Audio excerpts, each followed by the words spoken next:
Bienvenido de nuevo al programa. Desde el salón en Belgrado nos acompaña el profesor Jeffrey Sachs. Bienvenido y gracias por sacar tiempo de su apretada agenda. Un placer estar contigo y gracias por ponerte en contacto conmigo. Bueno, la razón por la que me puse en contacto contigo es que has asesorado a gobiernos de todo el mundo y sigues manteniendo muy buenos contactos con muchos líderes internacionales. Esto es interesante porque acabas de escribir una carta abierta al canciller alemán, Friedrich Merz, sobre la responsabilidad de Alemania en la seguridad europea. Me preguntaba si podrías, desarrollar algunos de los argumentos que expones en esa carta.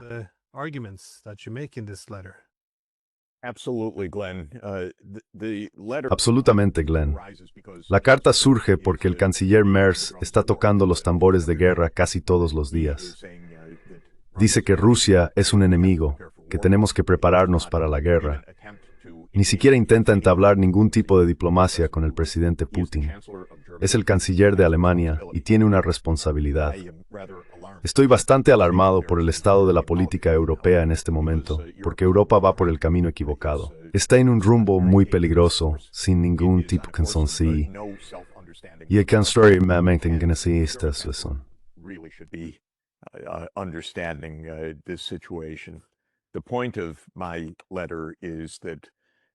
El objetivo de mi carta es que el canciller alemán entienda que Alemania ha desempeñado un papel importante tanto en los preparativos como en la continuación de esta guerra en Ucrania.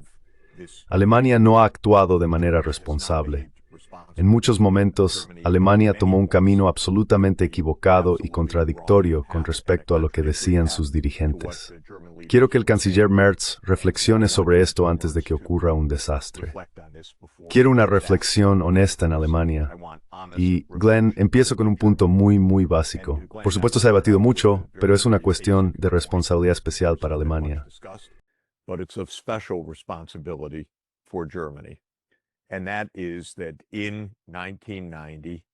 Y es que en 1990, el gobierno alemán prometió de forma inequívoca y reiterada al liderazgo soviético y al liderazgo ruso, aún dentro del contexto de la Unión Soviética, que la OTAN no se expandiría hacia el este en el marco de la reunificación alemana. Así que Alemania tiene un papel y una responsabilidad absolutamente centrales en el desastre que se ha desarrollado. Porque, por supuesto, Alemania hizo trampa, y Estados Unidos también hizo trampa. Tanto Alemania como Estados Unidos, en febrero de 1990, en repetidas ocasiones ante el presidente Gorbachev y otros altos funcionarios soviéticos, dijeron de forma inequívoca, en el contexto de las negociaciones sobre la reunificación alemana, ni una pulgada hacia el este. No había ninguna ambigüedad al respecto. Su significado era claro.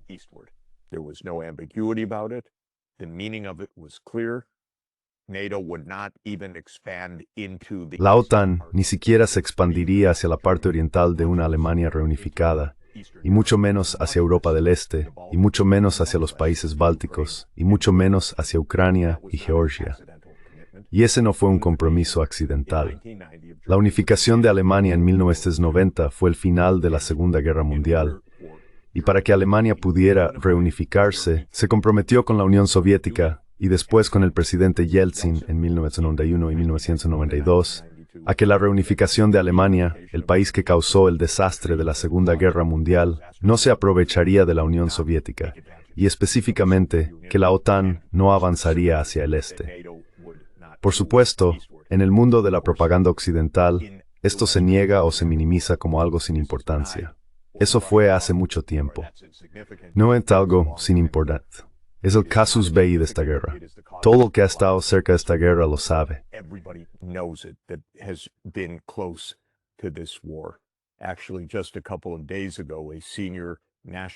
De hecho, hace apenas un par de días, un alto cargo del Consejo de Seguridad Nacional de la administración Biden en Estados Unidos, que fue víctima de una broma telefónica, dijo de forma inequívoca que sí, si hubiéramos dicho no a la ampliación de la OTAN, no habría habido guerra en Ucrania.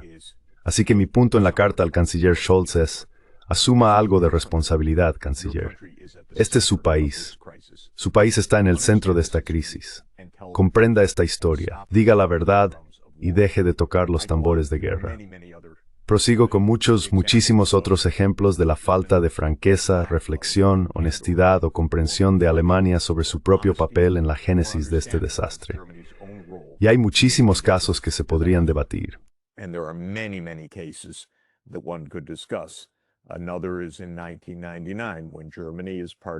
Otro ejemplo es 1999, cuando Alemania, como parte de la OTAN, participó en el bombardeo de donde me encuentro hoy, Belgrado, durante 78 días en el corazón de Europa. Sin instrucciones ni rendición de cuentas ante las Naciones Unidas, fue una maniobra de poder en la que Alemania desempeñó su papel en una acción absolutamente ilegal. O consideremos la aquiescencia y el silencio de Alemania cuando Estados Unidos se retiró unilateralmente del Tratado sobre Misiles Antibalísticos en 2002, lo que supuso la desestabilización más importante del marco de control de armas nucleares de los tiempos modernos. Y todo lo relacionado con la ampliación de la OTAN debe entenderse en el contexto de un marco nuclear fracturado y desestabilizado que Estados Unidos y sus aliados de la OTAN rompieron. Ported Mejasita from Aberberts Galaterididuc Rude. Because the ABM Treaty was part of the nuclear stability. And then the United States said, no, we don't participate in that. Y entonces Estados Unidos dijo no participamos en eso, y ampliaremos la OTAN en contra de las promesas que habíamos hecho. O tomemos el reconocimiento de Kosovo por parte de Alemania en 2008, después del bombardeo de la OTAN. Así que Europa se basa en la inviolabilidad de las fronteras, excepto cuando Europa quiere romperlas. Europa rompió Serbia, y no solo la desmembró, naturalmente sin sorpresa, sino que además instaló la mayor base militar de la OTAN en el sureste de Europa, en Kosovo, la parte de Serbia que había separado. Esa base es Bonsteel, la mayor base de la OTAN en la región de los Balcanes. Y luego, ese mismo año, Alemania participó en el desastre de la cumbre de la OTAN en Bucarest.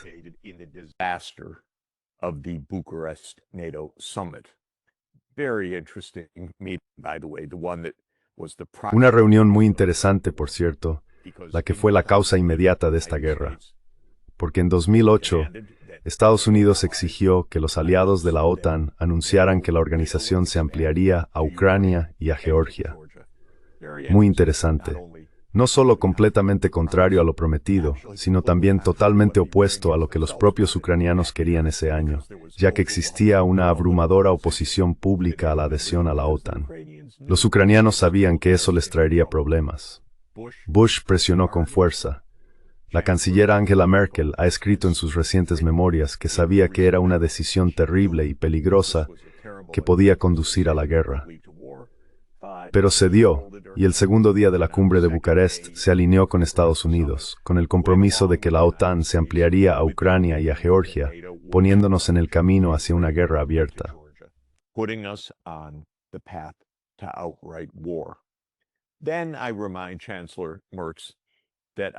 Entonces recuerdo al canciller Merz que el 21 de febrero de 2014, en el contexto del levantamiento del Maidán, manifestaciones que fueron incitadas, impulsadas y financiadas por Estados Unidos de muchas maneras, Alemania junto con Polonia y creo también Francia, los tres ministros de Asuntos Exteriores de la Unión Europea, negociaron con el presidente Yanukovych de Ucrania que en ese contexto de inestabilidad se restablecería la calma, continuaría el gobierno constitucional del presidente Yanukovych y habría elecciones más adelante, en 2014.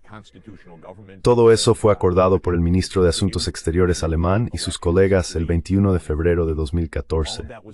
Pocas horas después, los llamados manifestantes respaldados por Estados Unidos, en realidad paramilitares de extrema derecha, tomaron los edificios gubernamentales en Kiev e instauraron un gobierno extraconstitucional, mintiendo al afirmar que Yanukovych había dimitido, mientras que Yanukovych declaró con total claridad, soy el presidente de Ucrania, no he dimitido en absoluto. Entonces, ¿dónde estaba Alemania unas horas después de haber mediado en un acuerdo? Guardó silencio. Sí, apoyamos al nuevo gobierno, apoyamos el golpe. No responsibility by Germany at all. Ninguna responsabilidad por parte de Alemania en absoluto. Cuando la región del Donbass dijo, No aceptamos el golpe de Estado. Y cuando el régimen golpista propuso de inmediato una represión contra la población rusa étnica, de muchas maneras, incluida la restricción del uso del idioma ruso, por supuesto, comenzó la guerra. Y a principios de 2015, es decir, ni siquiera un año después del inicio de esta guerra, prácticamente en el aniversario del Maidán, justo antes, Rusia ayudó a negociar un acuerdo de paz llamado Acuerdo de Minsk II. Este acuerdo pedía el fin de las hostilidades sobre la base de la autonomía política de la región del Donbass, de Donetsk y Lugansk. Y Alemania volvió a intervenir. La canciller Merkel y Francia dijeron, garantizaremos la paz. Este nuevo tratado fue aprobado por el Consejo de Seguridad de la ONU por unanimidad.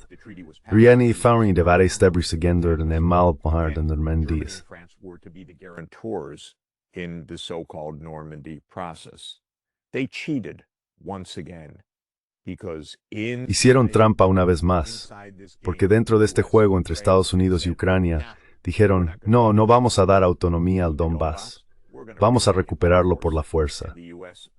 Y Estados Unidos, por supuesto, construyó, con miles de millones de dólares de gasto, un ejército de 1 millón de hombres en Ucrania con ese propósito. ¿Qué hicieron Francia y Alemania como garantes del acuerdo de Minsk II, cuando Ucrania se negó a aplicar el acuerdo que había sido respaldado por el Consejo de Seguridad de la ONU? Alemania no hizo nada, ni una palabra. Y luego, cuando se le preguntó a la canciller Merkel sobre ello después de haber dejado su cargo, dijo, oh sí, ya sabes, en realidad solo se trataba de ganar tiempo para que Ucrania se fortaleciera. Por muchas razones, no creo que esa fuera la intención original. For a lot of reasons, I don't think that was the original intention. I think it was the weakness of Germany. Creo que fue la debilidad de Alemania, no que fuera un juego desde el principio. Tengo razones para creer que la canciller Merkel realmente pensaba que la autonomía era el modelo adecuado, porque en parte el acuerdo de Minsk II se inspiró en un modelo de autonomía para los ciudadanos de habla alemana del norte de Italia, en una región llamada Tirol del Sur, sobre la que la canciller Merkel sabe mucho. Así que no creo que desde el principio lo considerara un juego, pero no defendió la paz en absoluto. Así que, Glenn, todo esto es para decir que no oirías ni una palabra de esto del canciller Merz.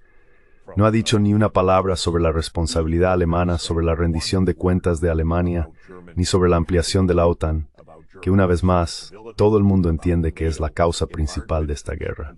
Everybody understands is the core reason for this war. He hasn't said a word about the Maidan coup that was No ha dicho una palabra sobre el golpe del Maidán, que fue contrario a lo que Alemania había prometido. No ha dicho una palabra sobre el fracaso del acuerdo de Minsk II, que Alemania había prometido garantizar en su aplicación.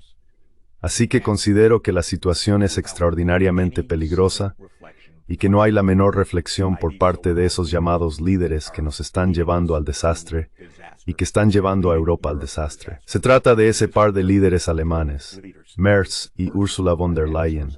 Se conocen, trabajan codo con codo, dos líderes alemanes que no reconocen ni por un momento la responsabilidad de Alemania en la paz, ni su papel en la creación de esta situación desastrosa.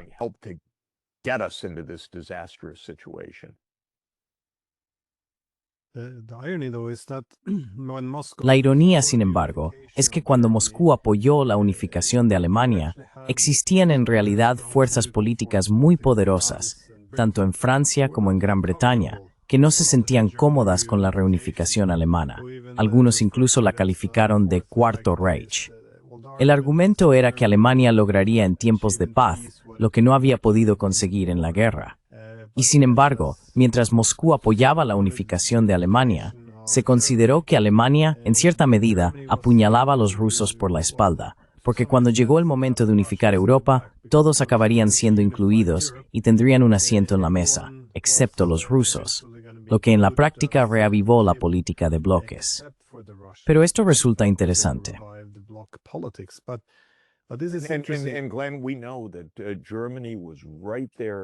Y Glenn, sabemos que Alemania estuvo implicada desde el principio en este engaño. No solo violó las promesas explícitas que había hecho, sino que además argumentó de inmediato que la OTAN debía expandirse en contra de todo lo que se había dicho. Así que Alemania no fue simplemente un espectador que dejó que su palabra perdiera valor. Fue un participante activo en 1993 y 1994, desde el principio, ayudando a convencer a Bill Clinton, que era un presidente muy inexperto y en aquel momento bastante poco relevante, de hacer algo absolutamente desastroso, romper un acuerdo diplomático muy importante. Y como sabes, esto se ha repetido y debatido una y otra vez. Pero ahora hay innumerables testimonios que confirman que la cuestión de la OTAN fue la clave, incluido el que mencioné hace solo un par de días de un miembro del gobierno de Biden que lo reconocía. Es es Mers testigo sobre esto.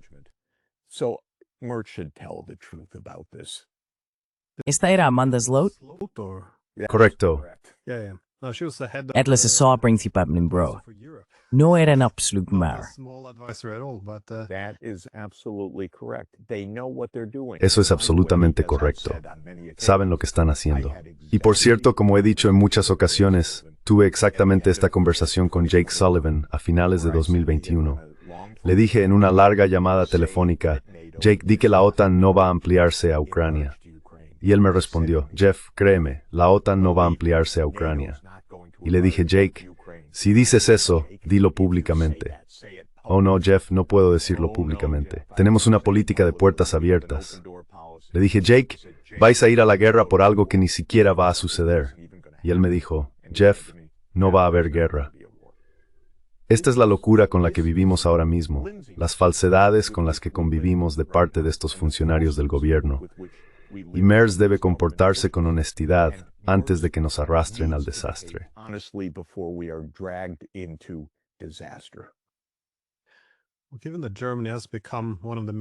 Dado que Alemania se ha convertido en uno de los principales autores de esta guerra, lo que me pareció muy poderoso en tu carta es el argumento de que la seguridad europea debe ser indivisible, que esto no es un argumento ruso. Este principio estaba en el centro de todos nuestros acuerdos, que de hecho firmamos para una arquitectura de seguridad paneuropea. Sin embargo, cuando escuchas a los alemanes hoy, refutan la noción básica de que Rusia deba tener alguna garantía de seguridad. Es decir, ¿cómo pasamos de reconocer la seguridad indivisible como el núcleo de la estabilidad en Europa a rechazar la idea de que los rusos tengan preocupaciones legítimas de seguridad o deban tener garantías en absoluto? Es algo realmente extraordinario, pero siento que se ha normalizado.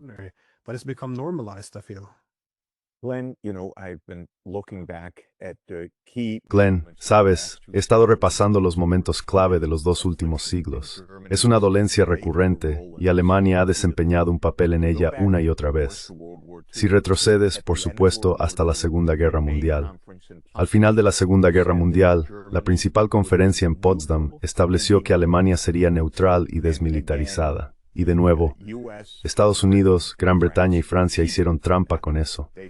Dijeron, no, nuestra parte será remilitarizada, se convertirá en un país independiente y pasará a formar parte de la OTAN. Y en 1952, Stalin se dirigió a Occidente en lo que se conoce como la Nota de Stalin y dijo, pero Potsdam, prometisteis, neutral y desmilitarizada. Y así podría haber terminado la Guerra Fría que se estaba gestando. Y ya sabes, los historiadores debatieron entonces y los historiadores occidentales dijeron que no, que Stalin no lo decía en serio, y así sucesivamente.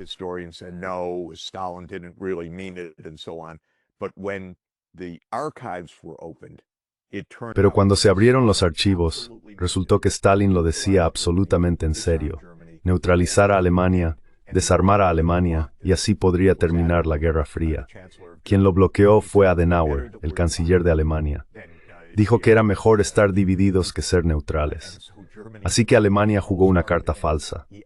De hecho, hizo que su embajador en Londres dijera a altos funcionarios británicos, en una nota muy secreta, no confío en el pueblo alemán, no quiero ser neutral.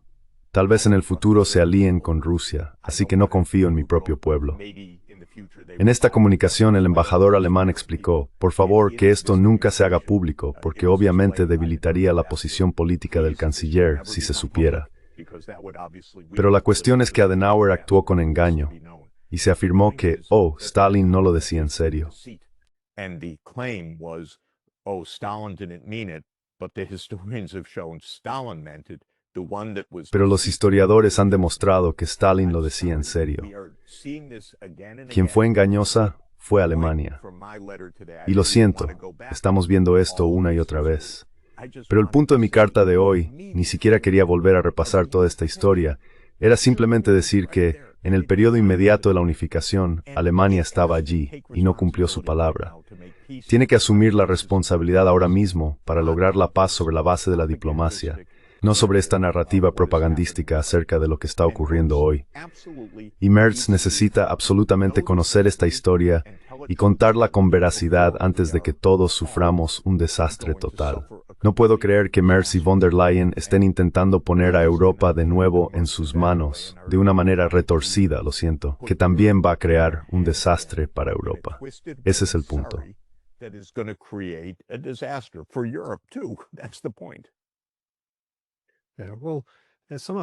Bueno, hay que reconocer algo a Alemania. Durante aquel tiempo tuvo la Ostpolitik, que aportó algo positivo. Así que es muy triste ver que una vez más Alemania aspire a asumir un papel protagonista en una guerra contra Rusia.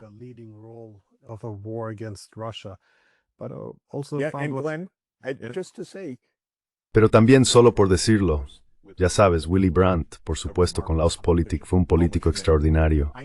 Helmut Schmidt. Conocí personalmente al canciller Kohl. Me reuní y tuve encuentros con Hans-Dietrich Genscher. Sabes, pensé que eran personas honorables que querían la unidad alemana y que tenían cierta talla. Explicaron cómo podía lograrse esto con una seguridad indivisible, tanto para Rusia como para Europa. Y si cumplieran con ello ahora, esta era terminaría.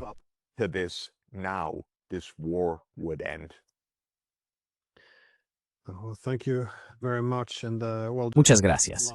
Y bueno, solo un último punto. También me pareció muy fascinante en tu carta el enfoque en la verdad, esa idea de que la verdad puede poner fin a todas estas hostilidades. Porque no se trata solo de que tengamos desacuerdos, como ya dijiste antes con Sullivan en nuestras conversaciones anteriores. Mencionaste a Merz, ahora a Macron y de nuevo a Merz. El hecho es que ellos saben exactamente qué teme Rusia, qué causó la guerra. El problema es que mienten.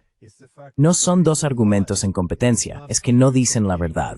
Dicen una cosa en privado y otra diferente en público. Es ese engaño y esa propaganda lo que constituye la parte más horrible de toda esta guerra. Hasta que el bromista consiga que alguien diga la verdad, siguen mintiendo. Eso es absolutamente correcto. Son los bromistas y los humoristas quienes tienen que mostrarnos la realidad. Es una gran tragedia. Pero bueno, sé que estás en el aeropuerto y tengo que coger tu próximo vuelo. Así que como siempre, muchísimas gracias por tomarte el tiempo. Gracias. Encantado de estar contigo, Glenn Deason. Muchas gracias.